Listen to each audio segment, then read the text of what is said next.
Dans l'épisode précédent, on a connu Guillaume, agent de police, et Sylvie, travailleuse sociale, qui forment un des duos de l'EMIP, l'équipe mobile d'intervention psychosociale du service de police de la ville de Sherbrooke, avec qui je passe une soirée complète. Dans la première partie, on s'est laissé au moment de la pause repas. Après manger, on s'intéresse au cas d'un homme ivre, écroué dans les cellules du poste de police. C'est l'homme dont Guillaume et Sylvie ont entendu parler sur les ondes policières en début de soirée. Fait que là, dans le fond, moi, ce que je suis en train de faire, c'est que je regarde dans le système du CLSC si cette personne-là est connue. Est-ce qu'il y a déjà, lui, un suivi avec un intervenant? Est-ce qu'il y a des démarches qui avaient déjà été entreprises pour soit lui trouver un logement ou qui était déjà en contact avec des ressources pour que je puisse savoir un petit peu ce qui a été fait avant d'aller le rencontrer. Puis là, bien, là, dans ce cas-ci, ce que je vois, c'est que ça date quand même là, de quelques mois, là, les informations que j'ai. Je vois qu'il n'est pas suivi actuellement au CLSC, mais qu'il connaît très, très bien les services du CLSC parce qu'il y a eu plusieurs épisodes de service. 2020, 2021, 2019, 2016, 2013, 2012, 2011, depuis 2008. Fait que là, on va aller voir c'est quoi son état. Est-ce qu'il est encore sous l'effet de drogue ou d'alcool? Est-ce qu'il est en mesure de se déplacer? Est-ce qu'on peut l'amener dans des ressources comme le Partage Saint-François, des ressources pour itinérants? Salut, Transit, Guillaume Proust, service de police de Sherbrooke sur l'équipe EMIP, ça va bien? Ah, tu vois, Guillaume, il est déjà en train de vérifier. Oui, je voulais savoir si tu avais de la place au lit de dégrisement en ce moment. Fait que là, quand tu dis que des fois, ils deviennent un peu TS, là, il est en train de faire une démarche là, de TS, il appelle la ressource. C'est toi qui devrais faire ça? Ben non. Non, ça peut être un ou l'autre. Un ou l'autre, mais... c'est ça. Oui, absolument. C'est parti, on descend aux cellules pour rencontrer l'homme en question. On s'en va aux cellules, fait qu'ils déposent leurs armes. Ah oui?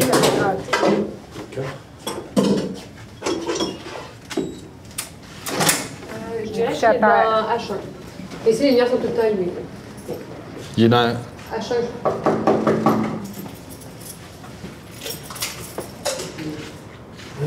Ça va? Non. Reste-toi comme il faut, s'il te plaît, je voudrais te parler. Moi, je m'appelle Sylvie, je suis travailleuse sociale. Ça va pas, tu dis? Est-ce que tu me reconnais? Son bracelet d'hôpital. Je suis allé souvent chez vous, tu sais, quand il y avait ton chat qui était décédé, là, puis qu'on avait fait une prière, t'en rappelles-tu? Vous vous en rappelez, vous, hein? Je m'en rappelle, puis quand... Ça, c'est quelqu'un à m'avoir fait laisser ça, Ouais. T'es pris dans nos cellules parce que t'avais trop consommé d'alcool, puis le monsieur chez qui tu dormais, il voulait que tu partes. Regarde-moi, s'il te plaît, quand je parle, je vais être sûr que tu te rendormes pas. Ça fait un bout que je t'avais pas vu, t'es rendu les cheveux courts, la barbe faite, puis tout, c'est pas pire. J'ai appelé à l'accueil Poirier, puis ils ont une place pour toi au lit de dégrisement. D'accord. Tu pourrais juste aller te coucher là, bien relax. Mais si t'as pas l'intention de passer la nuit là au complet à dormir, on va te garder ici dans nos cellules. Fait que je veux qu'on passe un marché ensemble. Tu te couches bien tranquille, tu passes la nuit à dormir, puis demain matin, tu t'en vas à l'accueil au CLSC, puis tu t'en vas rencontrer l'équipe itinérance là-bas. Je vais mettre ça simple. Il y a des pots et il y a des comptes là-dedans. Moi, j'ai un offre. Ben, je vois pas c'est quoi les comptes, là. Je t'offre un lit, un toit, de la nourriture, puis un intervenant. T'es-tu déjà allé là? Non, mais ça doit être une section à part. Oui, ça c'est au Partage Saint-François, ça tu connais? Oui. OK. Je réalise assez rapidement que lors de son intervention, Guillaume a quand même recours à une certaine dose de contrainte. Par exemple, là, on l'entend utiliser la perspective de la détention comme outil de persuasion pour que le monsieur accepte d'aller au lit de dégrisement. Si tu quittes là-bas cette nuit, là, tu vas revenir finir ton dodo ici dans nos cellules. Ça, c'est clair. Hier, moi, on se donne la main pour dire que c'est un deal. Parce que, même si Guillaume, comme homme, est super sympathique, c'est un policier en uniforme que les gens voient. Ceux auprès de qui il intervient sont confrontés au choix de coopérer avec lui ou de risquer une arrestation ou une contravention. Monsieur, il regarde juste les pots, hein? Ouais. Il n'y a pas de compte. C'est quoi les comptes pour toi? Il y a plusieurs, mais il y en a un qui prédomine. C'est que j'ai plus d'énergie. Ouais, mais c'est nous qui va t'amener là-bas. Ouais, ça va prendre Hey. Ben oui, là, parce qu'on peut comme pas embarquer à 5, là. Mais après ça, on va se rendre avec eux. Moi, je vais y aller là-bas là, pour faire l'accueil là-bas. Là. Tu peux juste me suivre ici. Je vais te donner un petit verre. Tu peux t'asseoir là. On va juste continuer à placoter un peu ici. Mais c'est quoi que tu disais, les comptes? L'énergie. Quand tu ne veux plus avoir d'énergie, c'est parce que tu veux mourir. Fait que tu as des idées suicidaires, là, c'est ça que tu dis. Ça, c'est clair. OK. Quand vous dites que ça va se faire, là, c'est quoi que vous avez en tête? Ben, dès que vous me relaxez, là. Je te donne tes bottes. Après Vous étiez là quand ma charte, là. Oui. Vous vous souvenez de ma charte, c'est ça que. Oui. Excusez de revenir là-dessus. Oui. Mais il se rappelait de la petite cérémonie qu'il avait faite avec les prières. Comment ça va avec ta sœur? Serais-tu surpris si je te disais que ta sœur, des fois, elle m'appelle pour prendre de tes nouvelles parce qu'elle sait plus comment te rejoindre? Quand ta sœur, elle m'appelle... Excusez. Quand ta sœur, elle Je vais m'appelle... aller la rejoindre. Quand ta sœur, elle Ça, m'appelle... c'est décidé, monsieur. Pourquoi tu dis Quand ça? on va rejoindre dit quelque chose, il a tout. Elle rejoindre qui? OK. Moi, tu m'inquiètes quand On tu dis ça. Tu dis que tu veux mourir. Mais non, mais je là. peux pas ça Peux-tu t'asseoir, s'il te plaît? agressivement. Moi, je veux savoir, quand ta sœur, elle m'appelle pour avoir de tes nouvelles, est-ce que j'ai la permission de lui dire comment tu vas ou j'ai pas la permission de lui dire? Oui. Oui. Elle n'a pas la permission de donner son opinion. Fait que là, dis des affaires qui m'inquiètent, Guillaume. Je vais juste regarder un peu avec lui. Ouais, regarde, mais moi, ce qu'il dit, ça m'inquiète pas. Je pourrais t'expliquer, là, mais je te laisse le faire, là, mais... Moi, je trouve ça important de... Je trouve ça important. Est-ce que vous dites, vous avez de l'air quand même décidé quand vous dites que ça va finir, puis vous voulez aller rejoindre votre chat, là, c'est quoi qui vous amène là en ce moment, là, qui fait que vous êtes découragé? C'est tout sauf avoir pitié de moi. OK, mais moi, là, ça me préoccupe quand même ce que vous dites. Puis ce que je vais faire, là, je vais m'assurer qu'il y a quelqu'un qui va rentrer en contact avec vous, là, à l'accueil Poirier. Seriez-vous d'accord avec ça? Si quelqu'un... ben, en fait, là, avez-vous un téléphone, vous? Avez-vous un numéro de téléphone où on peut vous joindre? Quand vous allez sortir de l'accueil Poirier, là, allez-vous venir nous voir? C'est quoi votre titre, vous? Moi, je suis travailleuse sociale. Je sais. T'en veux d'autres? Ben, veux-tu que je t'amène à la bravoure, sinon tu vas pouvoir en voir comme tu veux. OK, c'est bon, viens avec moi. Je fais pas de jour à quiconque. Ben, ça, je comprends, mais là, il a quand même dit ça. Il a dit qu'il était déterminé, tout ça. Fait que moi, je peux pas juste dire, ah, ben, tu sais, je suis proche. Ouais, mais oui, je comprends ce que tu dis. Mais il est en état d'ébriété, je te l'accorde. Puis il n'y a pas de plan. C'est un gars qui n'a pas de plan, puis qu'à chaque fois qu'il est en boisson, ça va être moi, ma vie, c'est mes chats. Puis là, Oui, je comprends. Puis là, il parle pas de ses chats, il parle de cette chatte-là qui était décédée, puis qui était... Ça le reconnecte à ça toutes les fois qu'il est en état d'ébriété. Tu sais, l'erreur que j'ai faite, c'est que j'ai remémoré ça pour qu'il... Parce qu'il voit tellement de policiers pour qu'il fasse comme « Ah oui, c'était toi ». Puis tu sais, c'est drôle parce qu'on s'en était parlé, tu sais. Mais là, en y reparlant de ce souvenir-là, puis que là, il est en boisson, on dirait que là, il est reparti. Là, il est reparti sur « Ah oui, elle est morte ». Ouais. Il y a les gars sont arrivés. C'est mes collègues qui sont là, qui conduisent là-bas. D'accord. Fait qu'on va se parler là-bas avec l'intervenant. C'est bon, ça? Sam, on s'en va là-bas faire l'admission. J'ai déjà parlé, il est attendu, mais on va prendre le relais pour faire l'admission pour vous libérer. Là. Vous êtes assez fin de nous l'amener. Là. Merci. Après le départ du monsieur avec les deux autres agents, Guillaume et Sylvie débriefent la situation. Moi, mon enjeu, c'était qu'il passe vraiment la nuit là-bas. Ouais. Parce que je trouverais ça plate de le libérer de là, comme, tu sais, pour libérer nos Mais cellules. mettons que ça en irait dans la rue, moi, je serais pas safe, là. On n'a quand même pas de boule de cristal, puis là, il nous a dit des propos clairs. Il dit « Ça va arriver, je te le dis, je suis décidée. » C'est ça, j'essayais d'évaluer ça, puis toi, tu revenais avec sa sœur. Ouais, mais c'est parce que moi, quand il est chaud, là, Ouais, j'embarque non, mais plus t'as là-dedans raison. parce que c'est arrivé. Oui. On a fait ça Ouais. 150 non, puis fois. t'as raison fait que c'est ça que j'expliquais, c'est que c'était très partiel jusqu'où je peux aller dans les... T'sais, mais quand même, tu sais, là, j'ai pas regardé s'il y avait un moyen, tout ça. J'aurais peut-être pu quand même le questionner là-dessus. Il me répond pas, c'est valide ou pas. Je le sais que le fait qu'il est en Ben, état d'ébriété on pourrait le faire avancé... là-bas, si tu veux. On reprendra une minute, puis je t'interromprai pas cette fois-là. T'es sûr, capable? Non. Je constate que la question de la communication est très importante pour le succès des interventions. Je réalise aussi que ce travail repose beaucoup sur l'attitude personnelle des membres de l'équipe et nécessite d'excellentes compétences en termes de relations interpersonnelles. Je me demande même jusqu'à quel point la personnalité des membres d'une équipe, leur dynamique en duo, influence le fonctionnement de l'EMIP. Est-ce que ça se peut que les interventions soient plus policières ou plus sociales en fonction de qui compose le duo et de qui a le plus de leadership dans l'équipe? Oui, mais tu sais, son intention est bonne aussi, parce que ce qu'il veut, c'est juste le divertir. Parce que c'est vrai que quand tu es en état d'ébriété, si tu commences à parler d'un sujet, bien là, c'est ça qui prend toute la place. Il y a un bon réflexe aussi, là, c'est comme, ils vont le rentrer. Il veut aller à l'hôpital. Bon, mais on va aller à l'hôpital, puis on va aller... Transporte-le à l'hôpital, là. OK, merci, salut. Puis qu'est-ce qui fait qu'il ne le laisse pas ici? Hey, je te l'ai allumé solide en y parlant de sa chatte, là. Je m'excuse, là. Non, il est arrivé dans le char, puis il a dit au gars...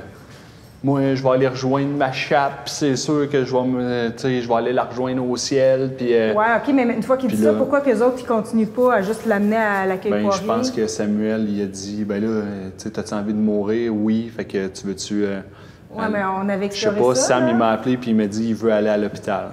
C'est parce que c'est déjà... Moi, tu sais, malgré mes inquiétudes... Moi, je suis pas sûre que l'hôpital, c'est une bonne place pour lui. Là. Non. Je pense qu'on peut l'amener au lit de dégrisement, c'est bien mieux. Mais là, le fait qu'il continue à en parler au gars, moi, j'ai peur que dans une demi-heure, si on l'envoie là-bas, qu'il nous rappelle, par expérience avec lui. Ouais. Bon, mais écoute, j'ai tout chié la patente, là, je m'excuse. Hey, non, Guillaume. J'ai manqué de communication, là. Mais sa sœur, c'est vrai qu'elle m'appelle ici, là.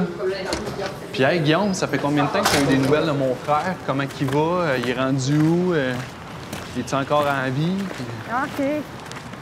Oui, fait que c'est intéressant. Moi, j'ai aimé ta stratégie, en fait. Tu sais, tu dis j'ai foiré. T'as pas foiré, là. C'était vraiment une bonne stratégie. Il y a des trucs que tu voulais évaluer, puis je t'ai pas je t'ai coupé, puis je t'ai pas permis de le faire, là. Bien, c'est correct, je te l'ai dit à ce moment-là.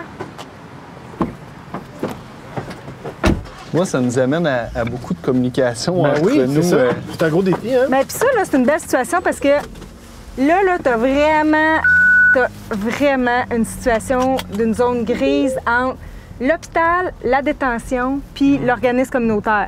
Parce que, est-ce qu'on aurait été mieux de le laisser dégriser là? Dans le fond, il était déjà là, il dérangeait personne, il dormait. Centre de crise. Encore une fois, si on avait eu un vrai centre de crise à Sherbrooke, quand on parle de zone grise, il aurait pu être là, dégrisé, avoir ses propos suicidaires, mais avec un intervenant qui l'écoute puis qui assure sa sécurité.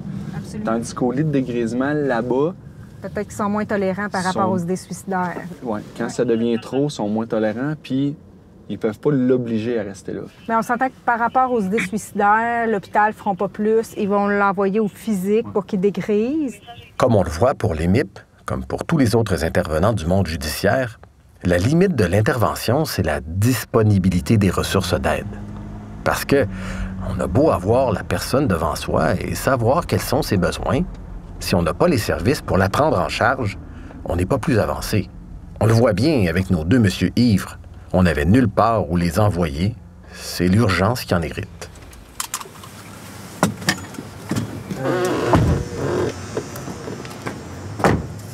On est justement rendu à l'hôpital. Notre monsieur est maintenant au triage de l'urgence, toujours ivre, mais tranquillement assis dans un fauteuil roulant. Je réalise immédiatement que l'urgence est débordée. De toute évidence, l'équipe médicale ne sera pas ravie que des policiers leur larguent un autre gaucho. Sylvie et Guillaume apprennent que le monsieur est suivi par un psychiatre et qu'il est médicamenté. Elle est rendue dans le A4. Il a même déjà un bracelet d'hôpital au poignet, signe qu'il était déjà ici il n'y a pas si longtemps. Finalement, c'est peut-être pas juste un gaucho qui a trop bu. Sylvie trouve finalement le moyen de rapidement résumer la situation à l'infirmière-chef. En gros, il y a eu des propos suicidaires, mais c'est quelqu'un qui est connu pour, quand il est intoxiqué par l'alcool, je te laisse finir ton affaire. T'es multitask, OK.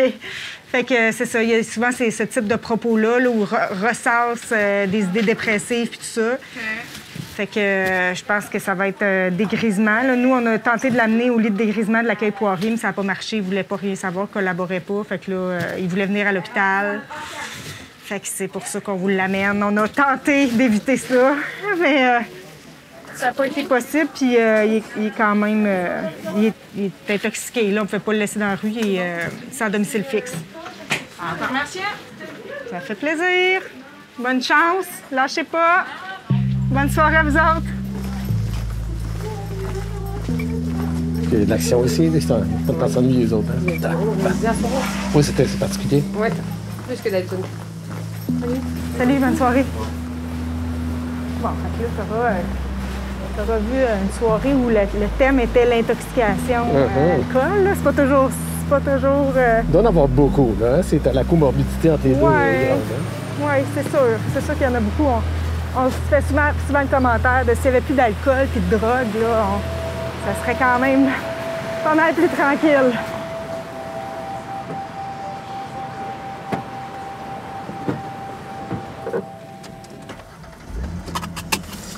Puis là, au mois de février, ce que je vois, c'est qu'il était hospitalisé en psychiatrie au 9e. Fait que c'est pas juste quelqu'un qui consomme, il y a probablement une problématique psychiatrique. Il prend de la médication, je me rappelle pas c'est quoi son diagnostic, mais il prend de la médication. Faites-vous des fiches pour chaque personne? Oui. De fois en fois, là, on essaye de... Mais là, mettons que là, t'interviens avec lui, là, tu le dis-tu qu'il y a ça? Lui ici, j'en ai une fiche, mais tu sais, à date du 22 mars. Fait que, tu sais, à quel point c'est à jour, tu sais. C'est moi qui l'ai écrit. Nous autres, on le demande beaucoup, les MIP, quand on intervient avec quelqu'un. T'as-tu un psychiatre à ton dossier? Oui, c'est qui? Puis, tu sais, ils nous le disent.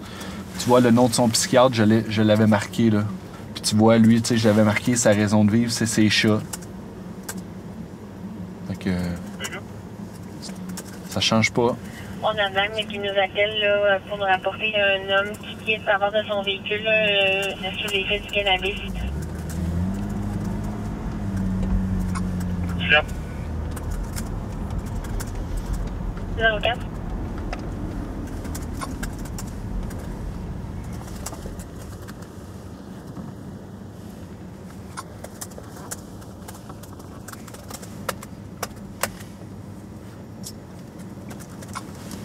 Fait que vous êtes beaucoup dans la détresse, en fait, hein, c'est ça? Plus que dans la criminalité? Oui. Moi, je ramène toujours ça à pied que je suis, là. Lui, il prend du crack, évidemment, mais là, il va voler dans des commerces. S'il n'est pas en crise, là, les policiers vont juste l'arrêter puis l'amener au poste, là. Oui. Moi, j'interviens en situation de crise. J'interviens pas si on est rendu au criminel. L'équipe EMIP n'est pas là pour soustraire les gens aux criminels. Fait que, tu sais, s'il y a quelqu'un, mettons, qui a fait des voies de fait ou qui a fait des menaces, même si c'est une personne qui a des problèmes de santé mentale, même si la personne était en psychose ou en crise, dépendamment de sa maladie, au moment où est-ce qu'il commet l'acte criminel, fait que la personne, elle va être arrêtée, détenue, puis elle va comparaître quand même. Là, ce que je comprends, c'est que même s'ils sont pas obligés par la loi, c'est dans l'ordre des choses pour les policiers de déposer des accusations lorsqu'une infraction est commise. Puis là, il n'est plus tant question d'aider la personne ni de s'intéresser à ses besoins immédiats. L'intervention policière prend le dessus sur l'intervention psychosociale. Pour un gars comme Éric, qui commet des vols, les MIP ne changeraient donc pas grand-chose. Il se ferait arrêter, puis son dossier serait envoyé au tribunal. Par contre, dans ces dossiers-là, si je connais la personne, si je connais ses antécédents, si je connais son parcours, puis que je sais qu'il y a des problématiques reliées à des troubles de santé mentale, je vais appeler le procureur de la Couronne pour le mettre au fait de ce dossier-là, puis rapporter les faits relatifs à sa santé mentale si je pense que c'est ce qui fait que la personne a commis un crime. Je crois beaucoup à l'emprise que peut avoir le système judiciaire sur le système hospitalier. Dans certaines situations, je pense que c'est un bon levier d'aller au niveau criminel. Le criminel peut vraiment aider dans ce dossier-là. C'est dans ma boîte à outils. Je m'en sers pas à outrance, mais quand c'est le temps, je l'utilise au bon moment, puis c'est efficace. Puis avant les MIP? C'était comme notre seul outil, mettons, qu'on connaissait nous autres, tu sais. Tu as pas écrit ton rapport encore? Oui, j'aimerais ça le finir, parce que ça. moi, mon chiffre est fini. Oui, ça te tente-tu d'aller finir ça au poste? Parce que moi, j'ai fini. Bon, bien, le shift est fini. J'en ai appris beaucoup sur les MIP. C'est sûr qu'une seule soirée ne permet pas de tout comprendre ni de tout connaître. Je vois bien que les MIP peuvent faire la différence dans la vie de certaines personnes. Traiter les gens de façon humaine, pour moi, c'est la voie à suivre. Et il faut reconnaître que sur ce point, l'EMIP, c'est clairement un pas dans la bonne direction. Mais j'ai encore plusieurs interrogations. Par exemple, je comprends que pour une personne qui dérange, un dérangereux, selon l'expression consacrée dans le milieu, ou pour une personne carrément violente, oui, une présence policière peut s'avérer nécessaire. Mais pourquoi ce sont les policiers qu'on appelle pour les personnes en détresse? Et pour les personnes qui sont plus aux franges de l'itinérance, pourquoi les équipes du CLSC qui visitent les quartiers chauds ne suffisent pas à diriger les gens vers des services selon leurs besoins, comme le fait Sylvie, sans attendre qu'ils posent problème et qu'on appelle la police? C'est sûr aussi que ce que fait l'EMIP, c'est bel et bien du travail policier. Du travail policier plus humain, plus respectueux, grâce à la contribution des services sociaux, oui, mais du travail policier quand même. C'est le social qui vient prêter main forte à la police, pas l'inverse. Je ne devrais pas être surpris si c'est une escouade policière, après tout. Je serais curieux de voir qu'est-ce que ça donnerait si l'EMIP était une équipe de travailleurs sociaux assistés par des policiers. Je formule des critiques. C'est facile de toujours frapper sur la police. Plusieurs voix s'élèvent d'ailleurs pour dire que les problématiques de santé mentale avec lesquelles les policiers sont pris pour composer sont en grande partie reliées au désengagement de l'État en regard des services de santé et services sociaux. Puis vous, pensez-vous qu'on pelte les problèmes sociaux dans la rue et que c'est ensuite la police qui est prise avec la patate chaude? De toute façon, après une arrestation, c'est devant le tribunal que se transporte la patate chaude. Est-ce que la solution aux portes tournantes se trouverait finalement de ce côté-là? Je suis rendu là. C'est la suite logique d'aller voir ce qui se passe en cours, mais ce sera dans un autre épisode. Merci d'avoir été là. Revenez-nous pour un autre épisode de Portes tournantes. Cette série est réalisée et produite par Philippe Miquel. Conseil dramaturgique, Mathilde Béninus. Conception sonore, Marie-Pierre Grenier. Montage dialogue, Thomas Noël. Mixage sonore, Nata Huot. Musique originale, Jean-Olivier Bégin. Ce projet est rendu possible grâce au soutien financier du Conseil des arts du Canada et du Greenberger Center for Social and Criminal Justice. Je tiens à remercier du fond du cœur toutes les personnes qui ont participé de près ou de loin à ce projet. Pour des remerciements détaillés et pour approfondir chacun des épisodes, je vous invite à consulter portetournante.com. Porte Tournante est une production de Les Vues de l'Esprit.